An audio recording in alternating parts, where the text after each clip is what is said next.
Hello everyone and welcome back to our channel. And in today's video, I'm going to show you how to log into your Charter Spectrum account. So without further ado, let's get straight into the video. So first things first, open up a browser of your choice and then search for Charter Spectrum login. Then select the first link.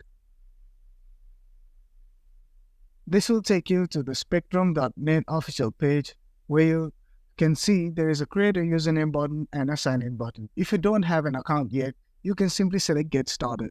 But to sign in, simply select the sign in button. This will take you to the login page where you need to enter your username and your password. And once you've done that, you can select stay signing on this device if you don't want to keep on entering your username every time you want to log into your Spectrum account. And once that's done, simply select sign in. And that's how you log into your Charter Spectrum account, guys. So I hope you find this video helpful. If you have any questions, please let us know in the comments down below. And don't forget to leave us a like and subscribe to our channel for more videos like this. Also, hit the bell icon so you get notified every time we post a video. Thank you for watching and have a great day.